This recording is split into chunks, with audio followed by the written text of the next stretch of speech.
Boy, they really didn't want you to see this video. Now, in this Katie Snapchat picture, I've been saying that there was somebody in the background here wearing red shorts. So I pumped up the exposure, and as you can see, it certainly looks like it. 10 miles off the Mississippi coast, reachable only by boat, there's a barrier island called Horn Island. Every 4th of July, it becomes one of the most crowded places on the Gulf Coast. Hundreds of people gathering along the shore, many of them friends since high school, back for a holiday that's part reunion, part tradition. On July 4th, in the middle of all of it, was an 18-year-old named Nolan Wells, a wide receiver at Southwest Mississippi Community College, out on the water with friends he'd gone to high school with. He was last seen wearing blue swim trunks and sunglasses. He never made it home. 2 days later, a park ranger found his body in the water near the island's northwestern shore.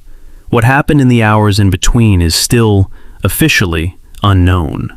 And new analysis of the footage from that day is raising a question a lot of people assumed had already been settled. Was everyone who came home actually where they said they were? A woman who spent months breaking down this case believes newly enhanced video could raise exactly that question about who was actually on the boats that afternoon, where they went afterward, and whether some of the people visible in those recordings have been correctly identified. Her analysis focuses on details that are easy to miss the first time through: clothing, bracelets, hairstyles, body types, and people appearing in the background of videos connected to Katie. Before we go further, I want to be clear about what you're hearing. Some of it comes from public records, interviews, photographs, and video footage. Some of it comes from the interpretation of a commentator who's been analyzing that footage. That interpretation hasn't necessarily been confirmed by investigators. And when you're working with blurry images, similar clothing, or people partially hidden in the background, identification gets difficult fast. So we're going to examine the claims without turning speculation into fact. One blurry image doesn't prove anything on its own. But when multiple pieces of footage keep raising the same question, that question is worth sitting with.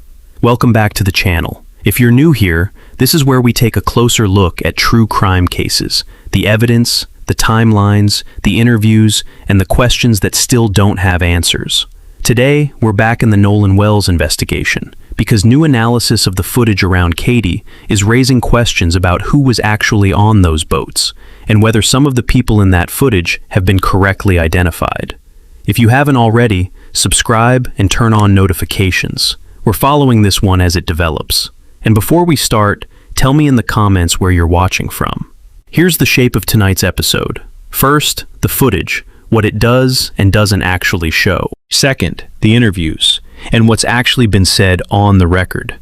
Third, the name that's absorbed more online speculation than almost anyone else in this case, and what's actually documented about him. Fourth, the body, and the 2 autopsies that still haven't answered the central question. And finally, where this stands right now, including a few things that have moved in just the last couple of weeks.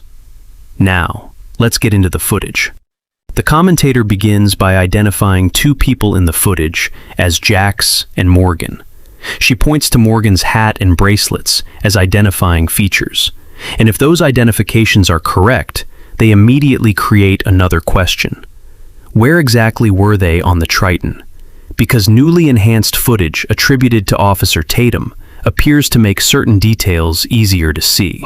So let's go through a speed run of the information. We can now definitively say that this is Jax. We can also now definitively say that this is Morgan. He's wearing the same hat as well as the same bracelets. So where were they on the Triton? Now that we've got a much clearer video thanks to Officer Tatum, it's obvious that there is nobody in an orange swimsuit or a paisley swimsuit on this boat. We also barely see that there's somebody here in the red shorts. Now, in this Katie Snapchat picture, I've been saying that there was somebody in the background here wearing red shorts. So I pumped up the exposure, and as you can see, it certainly looks like it. They seemingly have similar body types as well as similar hairlines. We also know that whoever was in the red shorts was also on the shoreline when the fight broke out. Now, who was involved in that fight? According to the commentator, some of the clothing descriptions previously associated with people on the Triton don't appear to match what is actually visible in the recording. She also believes there is another person wearing red shorts. And that's where Katie's footage becomes important. The commentator believes the person wearing red shorts in Katie's footage may be the same person who later appeared near the shoreline when the confrontation took place. Now, here's where we need to draw a clear line. Online, some of the speculation around this case has gone further than footage analysis, trying to match specific unidentified people in the recordings to named individuals based on things like build, posture, and family resemblance. We're not going to do that here. A person having a similar build or hairstyle to someone else doesn't establish their identity, and almost everyone discussed in this video hasn't been charged with anything or named a suspect by investigators. What can be said on the record is narrower. Authorities have said they're looking into reports of a physical altercation on the island that day, and whether it involved Nolan. That's a real, documented thread in this investigation. Who, specifically, was involved in it is not something a blurry photo can settle. And it's not something we're going to guess at. There's also been plenty of criticism aimed at how the people around Nolan have responded publicly since his death, especially the attorney representing some of the young men. Her argument is that if the goal is to convince the public that the group has nothing to hide, the strongest response would be to release evidence capable of independently establishing what happened. Security footage, relevant text messages, communications with Katie, records showing who was where. Instead, she believes the interviews have focused heavily on defending reputations and responding to accusations. And it seems quite obvious to me that this lawyer, instead of, presenting evidence that would help exonerate them in the public eye, like showing the actual security cam footage of when they came home or the text messages with Katie, no. Instead, we're going to keep it focused on race, which you can see by this clip. People are pushing the narrative of, oh, this is a race thing.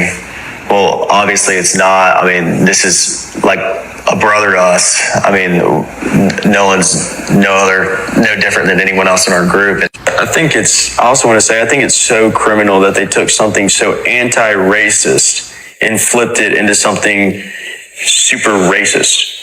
Like they took, this is the definition of anti-racism. I mean, that we did not look at Nolan any different than I looked at him, or even you. One subject that came up repeatedly was race. Before examining the commentator's reaction, here's what Jax said. Jax argued that the group did not view Nolan differently because he was black, and described Nolan as being like a brother to them. The commentator strongly criticized that explanation. She argues that simply having a black friend doesn't, by itself, address broader questions about racism. Whether viewers agree with her interpretation is another matter, but the comments became part of the larger public debate surrounding the case. And then there was another issue Warren repeatedly emphasized: the Coast Guard. Warren pointed to the fact that he contacted the Coast Guard. The commentator challenges both the timing and significance of that call. She argues that the Coast Guard wasn't contacted immediately that evening, and that a search of the island did not take place that night. She also questions why Nolan was still believed to be on the island hours later. Her reasoning is that if Nolan was expected to return with someone else, investigators and the people waiting for him should also have considered the possibility that something happened after he left the island. That's an interpretation of the timeline. It isn't proof of what happened, but it does raise a legitimate question. What did everyone actually believe had happened to Nolan that night, and when did those beliefs change? That takes us back to Horn Island itself. The attorney later returned to the island and argued that seeing the location firsthand demonstrated how difficult certain theories would have been. The island, he explained, is long, narrow, relatively open, and heavily populated during the 4th of July. His argument was essentially that the physical environment made certain scenarios difficult to reconcile with the circumstances being discussed online. But the commentator pushes back. She argues that people questioning the case aren't necessarily claiming Nolan was attacked in the middle of thousands of people in broad daylight. The theory some people have considered is different, an accident, followed by an alleged attempt to conceal what happened. Whether that theory is correct remains unknown, and that's important, because the fact that an island was crowded doesn't establish what happened to Nolan. At the same time, the fact that people were asking questions doesn't establish that anyone committed a crime. Those are two different things. And once again, the only way through that uncertainty is evidence. Then the commentator focuses on the way some of the young men described their own actions after Nolan's disappearance.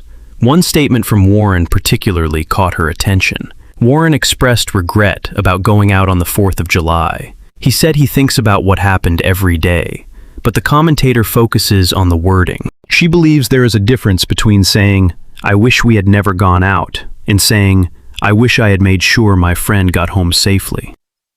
Then came another statement. The young men said they believed they had done everything right and that they had done nothing wrong.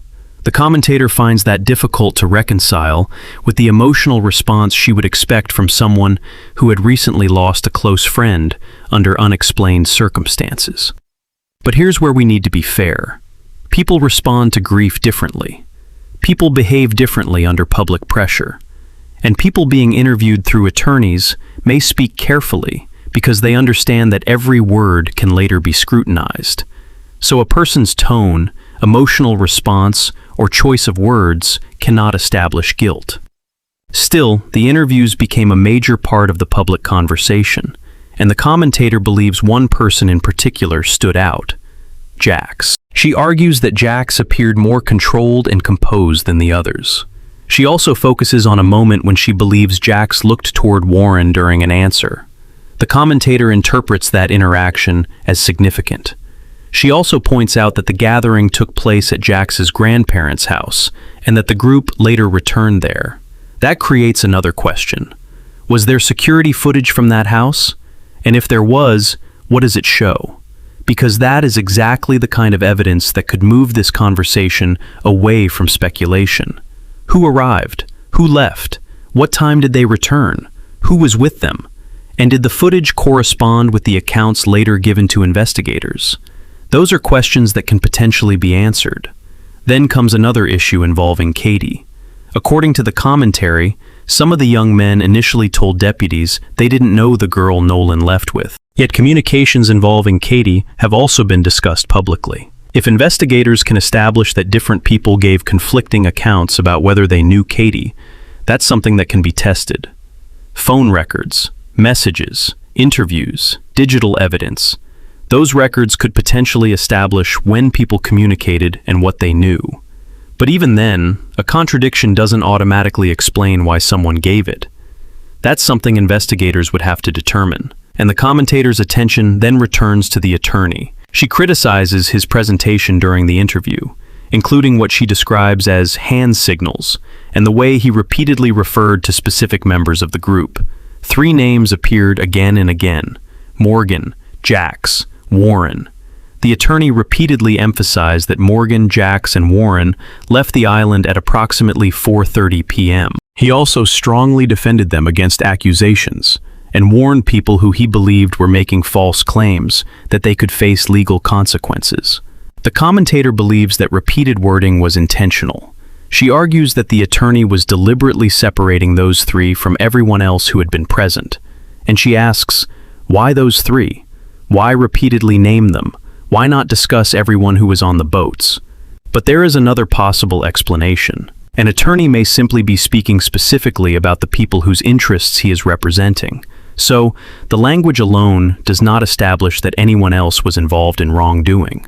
Then came an even stronger statement from the attorney. He said they did not know how Nolan Wells died. But he also stated that Morgan, Jax, and Warren had nothing whatsoever to do with Nolan's death. The commentator focuses on what she believes is missing. If the position is that Nolan died accidentally, why not simply say that? Why not say they made mistakes that day, that they wish they had made different choices, but that Nolan drowned accidentally? Instead, she argues, the emphasis remained on denying involvement. And then there was a moment that she considered particularly strange: a laugh. The commentator interprets the laugh as a moment when the controlled presentation briefly broke. But that's an interpretation. A laugh doesn't tell us what someone was thinking. A facial expression doesn't establish guilt, and body language cannot replace forensic evidence. The larger criticism, however, is more significant. The commentator believes these interviews are primarily about repairing reputations, rather than answering the questions surrounding Nolan's disappearance. Her argument is that if the group wants to silence the speculation, the strongest response would be evidence. Show the security footage. Show the relevant messages. Show the communications with Katie. Show the records that establish where everyone was and when. That would potentially answer far more questions than simply saying, "We're innocent." And this brings us to the biggest question of all. What evidence actually exists? Because while the internet has produced theories about boats, GPS data, photographs, relationships, and possible motives, Nolan's family is still waiting for an official answer about how their son died. And that is where another name became heavily associated with the online speculation: Bart Edmiston Jr. The case did not remain inside the boundaries of the official investigation for long. Within weeks of Nolan's disappearance, online discussions moved from asking questions to making specific accusations against named individuals. Bart became the center of two separate waves of claims, and his situation is worth walking through carefully, because it's probably the clearest example in this entire case of what happens when speculation outruns evidence.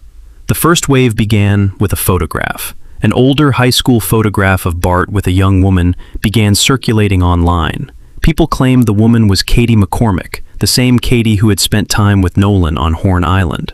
From there, a theory developed. The claim was that Bart had a romantic connection to Katie, that this created a possible motive, and that this somehow connected him to what happened to Nolan. But there was a fundamental problem. The woman in the photograph was not Katie McCormick. Bart's attorney, Russell Latino, addressed that claim publicly.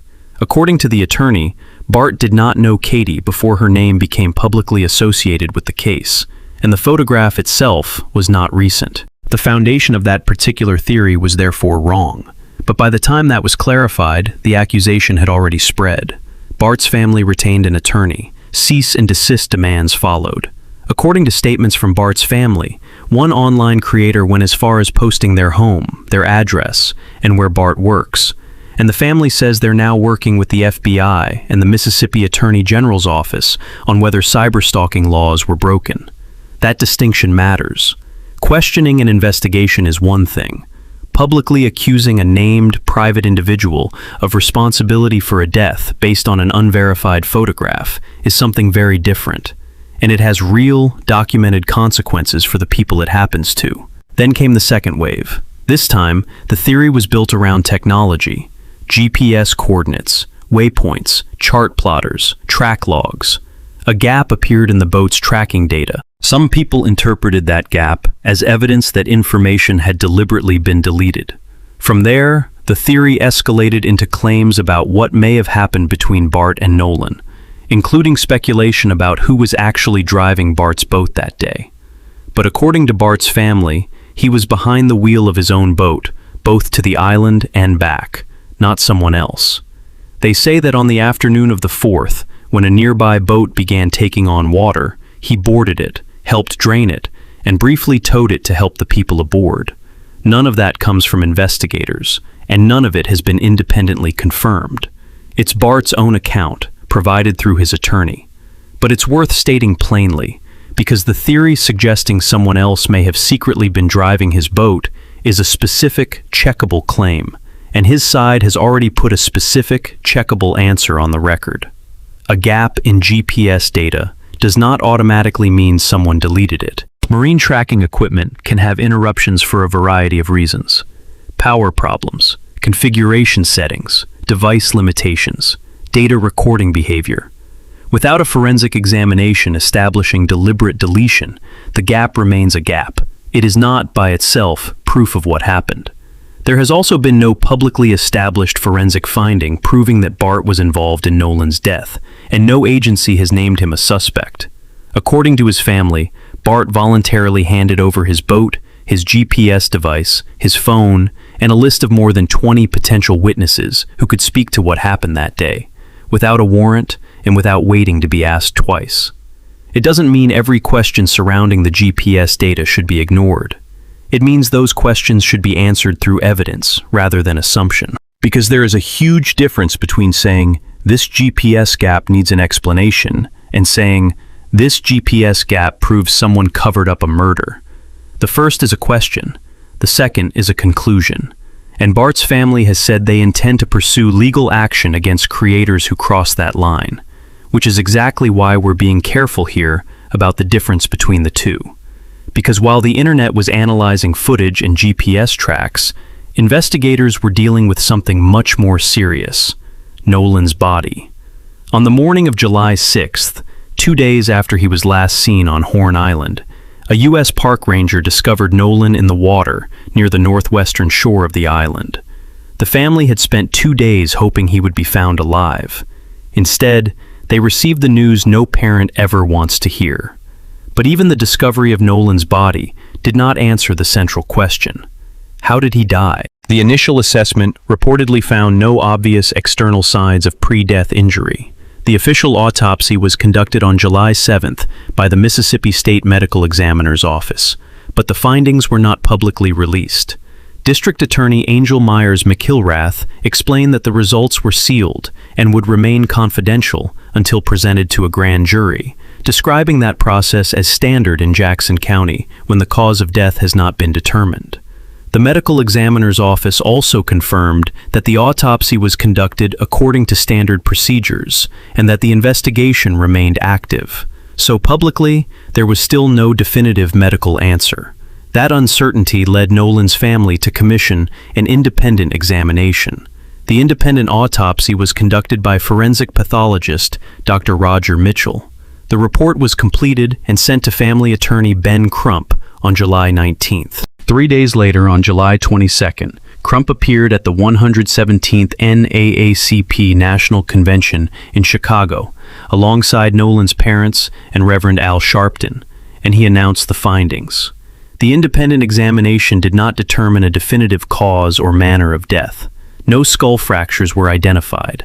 No skin lacerations were identified. But one finding immediately attracted attention: a focal area of red discoloration in the soft tissue at the back of Nolan's head. That finding was discussed by another forensic expert, Dr. Kendall Von Crowns, who was identified as the chief medical examiner in Tarrant County, Texas.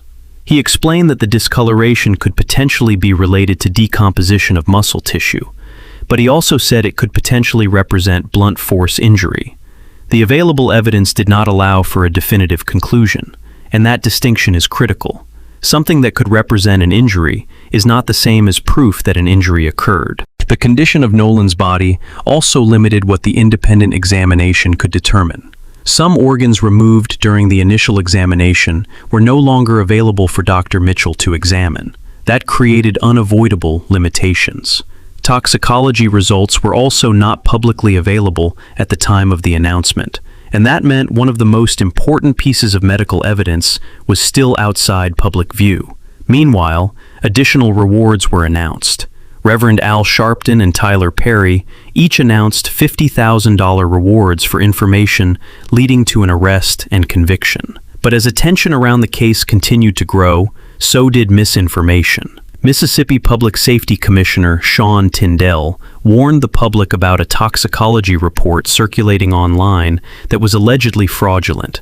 He urged people to stop sharing it. And this is where the entire case comes back into focus. We now have footage, photographs, GPS records, phone evidence, witness accounts, the CTO recording, 2 medical examinations, and countless theories. But none of that has publicly established a definitive cause of death. Nolan's case remains unresolved, and the investigation continues on several fronts. The Jackson County Sheriff's Office is leading the ground investigation. The district attorney has said that once the sheriff's investigation is complete, the case will proceed to a grand jury. The DA's office has also appealed directly to anyone who was on the northwestern end of Horn Island on July 4th and witnessed an argument, disturbance, or anything unusual. And that's important, because there were hundreds, potentially thousands of people on the island that day. Someone may have captured a few seconds of video. Someone may have taken a photograph. Someone may have recorded a conversation without realizing its importance. Someone may remember seeing a particular boat, a particular person, a particular movement, something that seemed completely ordinary at the time. That is why investigators continue to work through footage, photographs, digital records, and witness accounts. The FBI is also involved on multiple fronts. One concerns cyberstalking and threats connected to online accusations involving people associated with the case. Another involves broader cooperation with state and federal authorities investigating Nolan's death. Social media subpoenas have reportedly been part of the investigation. GPS data is being examined. Audio experts have reportedly analyzed the distress call for additional information. And the grand jury process is moving forward. Ben Crump has also met with the district attorney to discuss the investigation. The message coming from the official side has remained consistent. This case is not over. A few things have moved since this video was first scripted, and they're worth stating plainly. Family attorneys now say the case could reach a grand jury within about a month. The Congressional Black Caucus has formally asked for federal oversight of the investigation, and several of the young men discussed in this video, along with Bart's family, have reportedly retained lawyers specifically to pursue defamation claims against accounts that named them. That last point isn't a footnote. It's a reason to be careful with every claim in this video, not just the ones about Bart. And one statement from Nolan's friend Javon Williams continues to stand out. Williams was present on Horn Island that day. He told CNN that he had never known Nolan to stay behind while his friends left. Not once. That doesn't establish what happened, but it is another piece of the timeline investigators have to consider. And perhaps that's the most important way to look at this entire case. Not through one photograph, not through one blurry video, not through one facial expression, not through one GPS gap, and not through one person's theory.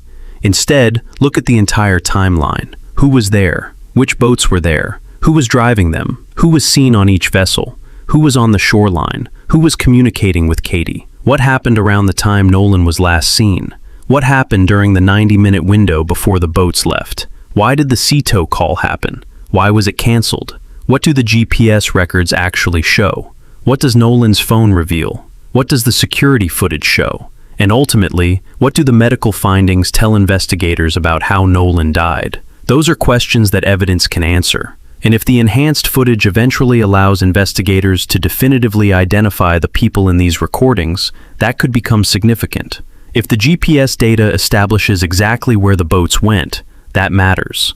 If the phone extraction confirms or contradicts public accounts, that matters. If security footage establishes who returned and when, that matters. And if the official autopsy and toxicology findings finally establish a cause of death, that could change everything. Because right now, the public is trying to reconstruct Nolan's final hours from fragments. Some fragments are reliable, some are disputed, some are interpretations, and some evidence hasn't been released at all. That's why I don't think the most important question is, who do you believe? The better question is, what can actually be proven? We know Nolan Wells went to Horn Island on July 4th. We know he was with people he knew. We know he did not come home. We know his body was recovered 2 days later. We know the boats and their movements are an important part of the investigation. We know there was a distress call. We know there are GPS records. We know there are questions about communications and footage. We know 2 autopsies have not publicly established a definitive cause of death. And we know the investigation remains active. Everything beyond those points needs to be treated carefully. The commentator we've examined today has raised questions about who appears in the footage. She has questioned the timeline. She has questioned the interviews. She has questioned the attorney's strategy. She has questioned the Coast Guard call. She has questioned the GPS data. And she has questioned why certain evidence has not been publicly released. Some of those questions may ultimately lead somewhere, some may not. Some identifications could be confirmed, others could be completely wrong, and that's exactly why they should remain questions until evidence settles them. Because Nolan's family doesn't need the internet to decide what happened, they need the truth, and the truth has to survive scrutiny. The strongest evidence will not be the most viral clip. It won't be the most convincing theory. It won't be the photograph that looks suspicious at first glance. It won't be someone's body language. It will be the evidence that investigators can independently verify. The GPS data, the phone records, the video, the photographs, the witness statements, the forensic findings, the toxicology, and eventually, whatever emerges through the grand jury process. So, as this investigation continues, there's one thing worth remembering.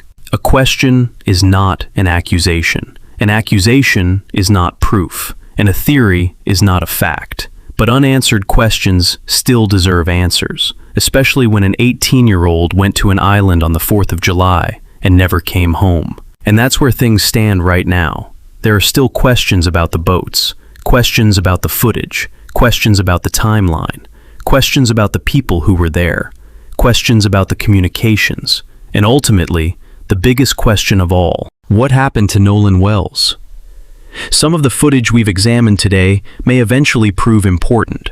Some of these theories may turn out to be wrong. And some of the questions we're asking today may already have answers sitting inside evidence that investigators haven't released publicly. That's why we're going to keep following this case. Not by treating speculation as fact, not by declaring someone guilty without evidence, but by looking at the verified information and asking the questions that still need answers. If you have been following the Nolan Wells case, let me know in the comments, what is the one question you believe investigators need to answer first? And please keep the discussion respectful.